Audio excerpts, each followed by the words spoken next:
Hi everybody, Steve Griffiths here, developer of the MTPredictor software program. In today's video I'd like to look at how the higher time frame for the more experienced MTPredictor users can help you in your managing your shorter term trades. For new traders, we've developed what we call our STF or strong trend filter, which is our color coded indicator down here. But with any indicator it has the same problems that any indicator does have, in that it's lagging. Any indicator is lagging because it's worked out on past history, and what that means is it will turn or reverse later than the actual turn. You can see here the indicator didn't turn blue until after this downtrend had actually started. So how can we do better than this? Well, ideally we need what's called a leading indicator. So for this we go to the high time frame. So this is the 3-minute chart, so I'll now go to the 15-minute chart, and what we need are areas of support and resistance that can be placed on our chart before the market gets there. In other words, leading indicators. I'm just adding a little bit of space on the right hand side. So this is what we're looking at in our training webinar yesterday. So if I want to go forward like this to even before this low unfolded, this was the previous day, we can go back to the prior pivot which we have here, right mouse click, and then we place on what we call our decision point. This is an area that's in advance, or on the chart in advance, that's an area where the market is going to make a decision. That's what's called a decision point. Normally the decision is to reverse, but sometimes it goes through it. When it does, you normally get a little wiggle around that, and we can build a trend continuation of trade in and around that, but that's a subject for another video. So let's just see how this unfolded yesterday. Well, this was the day before. You can see that the market came in and made the low on the day before right at that decision point support zone. As the market was starting to rally up yesterday, you can see before the market even opened, I'll just go back to before yesterday even opened, we right mouse click at the prior pivot, in this case a high, and there's our decision point up there. In this case it's resistance because it's up as a high. So there it was on our chart in advance. Market comes up, hits that decision point resistance, and then that marked an important high as the market started to reverse and come back down. But the most important point to make here is that is on the chart in advance. In other words, before the market even gets there, it is a leading indicator. They're ready for the market before it gets there. I'll just take this right hand space off because I haven't got a lot of space in the video here. And now let's go back and see how this looked on the 3-minute chart. So here's our levels on the 3-minute chart. If I scroll back to the day before, you can see that 15-minute support nailed the very low of the day there, which was what last Friday, which is very, very nice. But we're looking at yesterday, which was Monday. And here you can see how it did a very good job of holding the high there beautifully.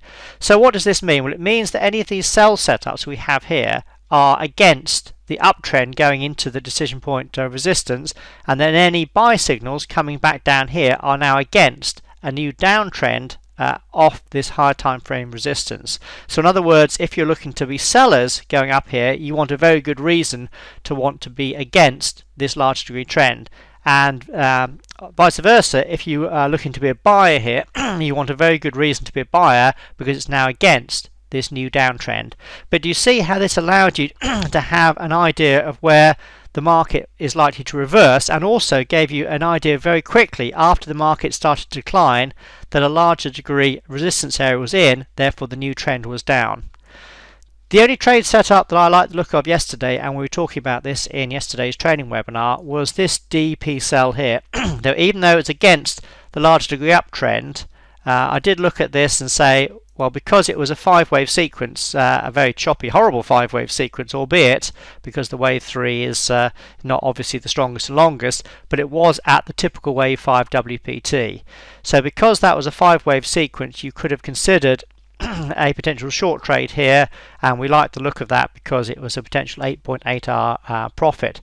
But as with any trades like this that are a bit more higher risk, we'll say, you have to, when the market goes past the 100% initial risk level, which is what we have here, and that's what the market did, it declined past that 100% initial risk level, you bring your stop to break even, so this would have been stopped out for a break even trade. So that's a good reason why we have a 100% initial risk level there.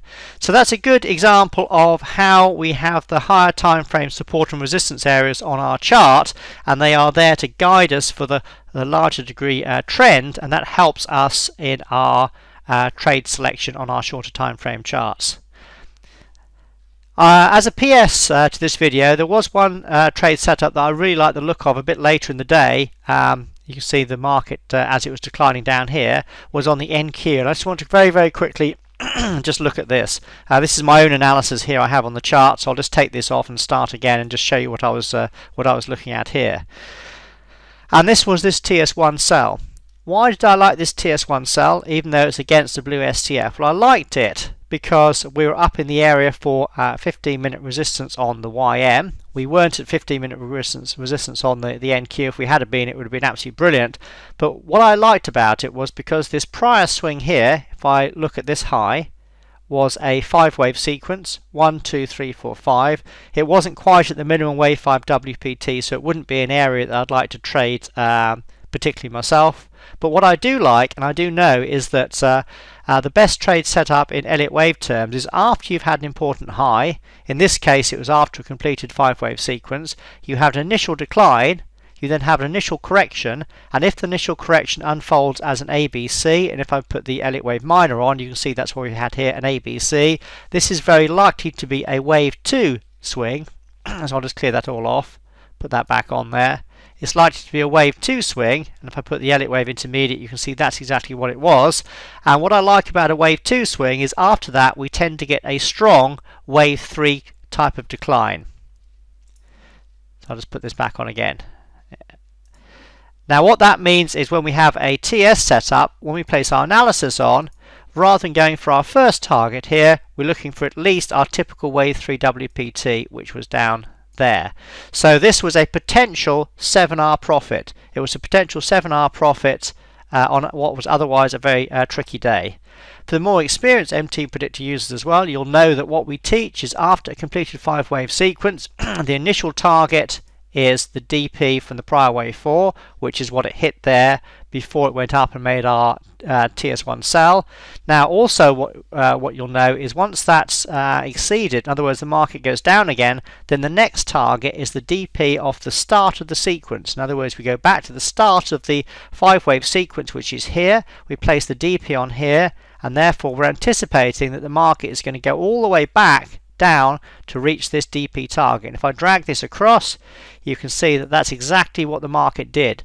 So rather than having the typical wave 3 WPT target here, you could actually be even more aggressive and say, well, I'm thinking it's going to get down to this larger degree decision point target down here, which is actually the maximum wave 3 as well. And as you can see, that was a potential 11-hour trade. So that was for a very experienced and more aggressive MTPredictor customer, and it was all built around the idea that after we had a completed 5-wave sequence, then we're looking for an initial decline, then the initial correction to that decline should unfold as a minor ABC, which is what it did. That would be a wave 2, and therefore you're anticipating a strong wave 3 type of decline. So these are the kind of trade setups you can cover when you become more experienced with the software, and it just shows you what is possible once you've got a good understanding of what you're looking for in these particular patterns.